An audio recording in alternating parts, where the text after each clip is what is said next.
Ang dami-dami yung napanalunan, umangat na sa buhay dahil sa kanilang suporta, pagmamahal. Nag-umpisa siya na sila ang kasama, tinapos niya na iba na ang kasama at sila ay tinalikuran. Maraming salamat po sa panunood sa aking mga videos at mga hindi pa po nakasubscribe, please subscribe and share and also like my videos.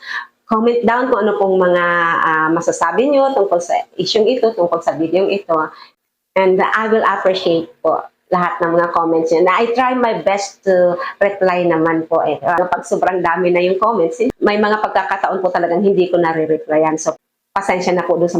Grabe talaga si Yolo, pinangatawanan niya. Nag-birthday yung tatay niya, kahit kunti man lang greetings or kunti man lang pagpapakitang pagmamahal, wala. Talagang absent siya, totally black. Ganon siya, black.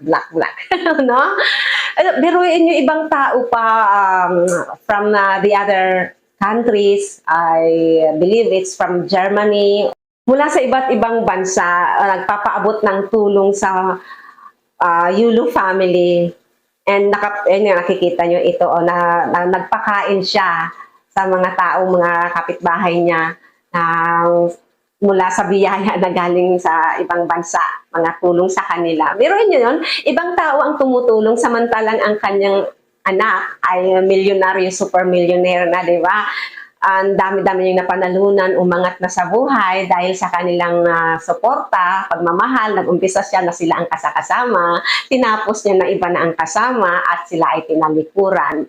Masyado po akong nadadala sa ganitong issue kasi ine-emphasize ko po sa mind ng mga kabataan ngayon na nakakalimutan ng magbigay ng values sa kanilang mga magulang, na nakakalimutan ng magmahal at magpakita ng pagmamahal at magkaroon ng pagmamahal, ng utang na loob. Hindi na nila iniintindi kasi karamihan sa mga kabataan ngayon ay selfish. Only me. Sabi pa nga daw, obligasyon nyo, pag-aralin, palakihin kami, obligasyon nyo yun. Oo, pero totoong obligasyon ng magulang yun. Pero ang mga anak, may obligasyon din sa magulang na magpakita ng pagmamahal. Ang mga magulang kasi tinitrain natin yung mga anak natin habang lumalaki, di ba? So tinitrain natin sila. Sabi nga, di ba, train up a child while he's still young and when he grows old, he will not depart from it, di ba? So ganun yun. Ang kaso talaga, kahit tinitrain natin yung mga anak natin nowadays, talagang ang titigas ng ulo. Pag maling mga kaibigan ang nakasama, maling grupo ng mga tao ang nakasama, imbis na mapabuti, nalalayo siya.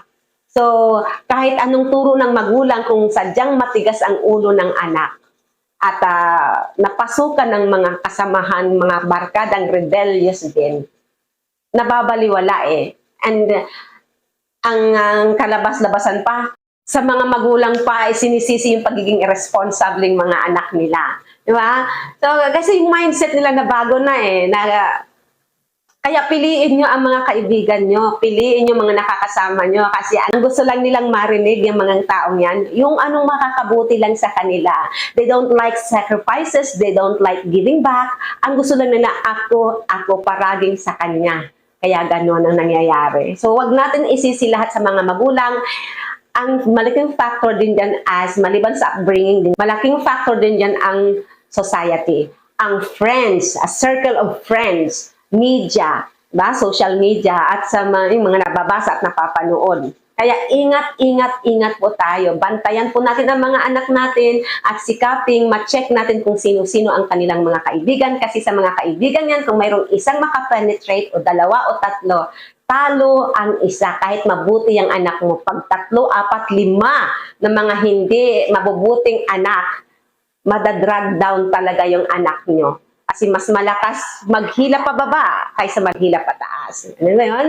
Kaya pag hirap na yung anak nyo o hirap na kayong hilahin pataas ang kasama nyo, bitawan nyo na lang kaysa ikaw ang mahila pababa. Natutuwa po ako kasi sa kabila ng mga dinadaanan ng Yulu family sa shame na binigay ni Carlos sa kanila na hindi sila, imbis na sila ang bigyan ng parangal, imbis na sila ang kasama, ay si Chloe ang kanyang sinunod at binigyan ng parangal. Si Chloe ang kanyang pinasaya at binigyan ng kanyang karangalan. Si Chloe ang kanyang naging kasama. Si Chloe ang kanyang kinilingan at kinalimutan yung mga magulang nila, no? Sa kabila ng ganun, marami nagsusuporta sa mga magulang niya, tulad na lang kay Mrs. Yulo, di ba?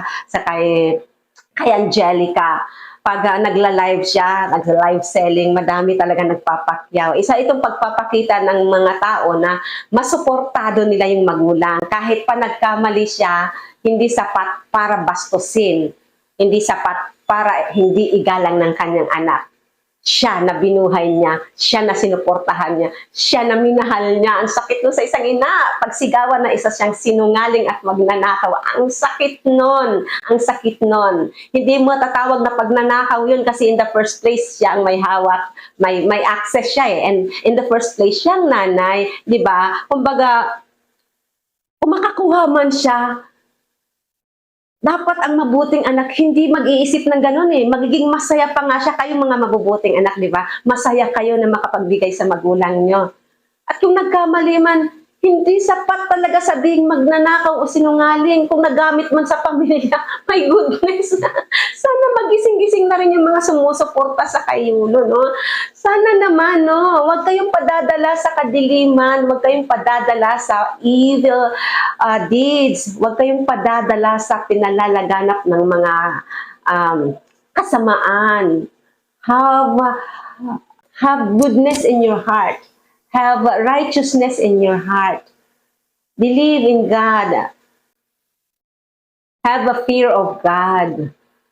Have Jesus in your life. Huwag kayong matigas ang ulo, huwag kayong mayabang, huwag kayong mapagsamantala, at huwag nyo nang idamay yung ibang tao kung masama na kayo, huwag nyo nang idamay yung iba. My goodness! Well, anyway, bakit ko ba nasasabi ito? Hindi kasi yung ibig ko sabihin, may mga taong sadyang nagdadamay talaga, na alam na nilang nandun na sila, aminado sila sa sarili nilang masama sila. Pero gusto pa nilang magdala ng ibang tao, no? Ingat-ingat po tayo talaga, ingat-ingat lang. Thank you so much for watching. God bless you all.